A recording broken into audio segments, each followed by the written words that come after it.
Assalamualaikum warahmatullahi wabarakatuh. Shamarakapuun irra jirtu.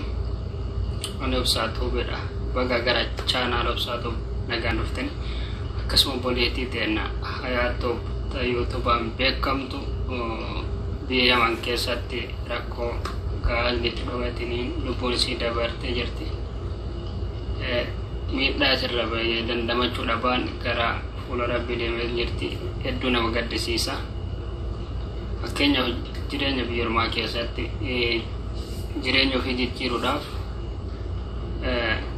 biyya namaa keessatti hedduu rakkachaatiin turte jechuudha. Ijoolleen keenya akkuma nama tokkootitti isiinis jijjiiruudhaaf gara biyya namaa dhufte jechuudha.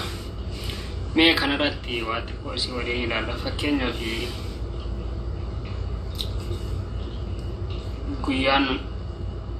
guyyaa yoo namatti dhufe beektu dhugaa gadda guddatu natti dhagahame.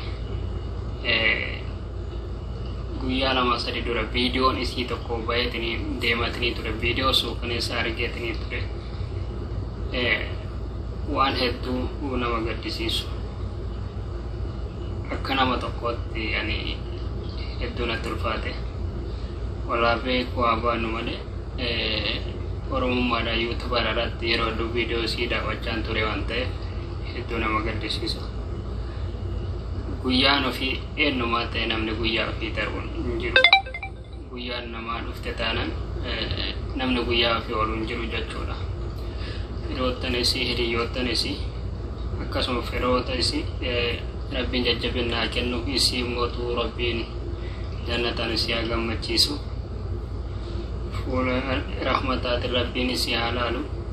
Fakkeenyaaf asirratti waa tokko kana dhibee social media kanarratti ana maaltu na dhibeettanii yaaddan beektu. Fakkeenyaaf gaafa miidhaan kun irra gahu isii dandamachuu dadhabdeetiniin miidhaa guddaan irra jiru. Viidiyoo isii waraabanii viidiyoo akkasitti miidhamaa san ilma namaatiif laaluudhaan namaaf hin mijjanne akkasitti waraabuun suni dhugaa hedduu namatti ulfaata. Silaa itti siqanii viidiyoo san waraabuu odoo hin taanetti sooshaal miidiyaa irra maxxansuu odoo hin taanetti isii qarqaaruudhaaf yaalutu irra dursa malee namoonni tokko tokko viiyoo yookiin akkasuma wantoota garaagaraa irratti argachuudhaaf jecha koomantii viiyoo argachuudhaaf jecha viidiyoo akkasii maxxansuun hedduu namatti ulfaata. Fakkeenyaaf dhugaa dubbachuudhaaf dhaloonni ammaa kun hedduu nama dhukkuba. Hedduu nama dhukkubsaa jechuun hedduu nama qaanfachiisa dhugaa dubbachuudhaaf. Nama lubbuudhaan dabre araarama isiidhaaf kadhachuudha. Akkasuma immoo warraaf jajjabina hawwuudha malee viidiyoo isii irratti waraabuu fi deebi'ee mootu viidiyoo san sooshaal miidiyaa irra olii gadi oofuun fira isiitiif maayyaanne akkasuma isiifis erga duuterra erga gara fuula Rabbii deemterra araarama isii kadhachuudha malee viidiyoo akkasii san sooshaal miidiyaa irra oofuun hin barbaachisu. Awwaanni akkanaa kun hedduu natti ulfaata. Sooshaal miidiyaa kanarratti maal fayyadamna? Maaliif banannee deebi'ee mootummaan irratti fayyadamna jenneetiin yaadutu irra nu jiraata malee waan akkanaa kana nama rakkoorra jiru tokko nama sakaraa jechuun du'aaf sakaraarra jiru tokko viidiyoo isaa waraabanii sooshaal miidiyaa irratti ol baasu sirrii miti akka mataa kootitti. Fakkeenyaaf amma istiyoonan kun akkamitti namatti dhowwuu danda'a jenneetiin yoo yaadnu taate. Istiyoonan kun hadiidha inni beektan hundi keessan. Ni danda'ama garuun akka mataa kootitti dhooya jechuun isaa dhoolleen agarree hin dhooyama ka jedhu akka lama qofa fakkaatan inni itti dhoowwu. Hadiin tasuma inuman dhoowu akkan dhoonetti durumaayyuu itti yaadameetiin hojjetame. Sibiilli gurguddaan kun hin dhooyu. Eeggachuu dhabuudhaan kan ta'e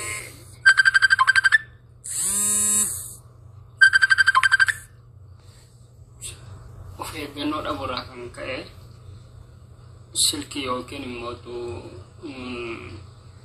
laastika dheeraa kasii achi deemu tokko sababa saniitiin yoo fakkeenyaaf irraa utaaluudhaan sababa saniin gaazni utaaleetiin namarra bu'e malee istihoonoon namatti dhooya akka jedhan kuni garuu hadeenni kun hin dhoo'u.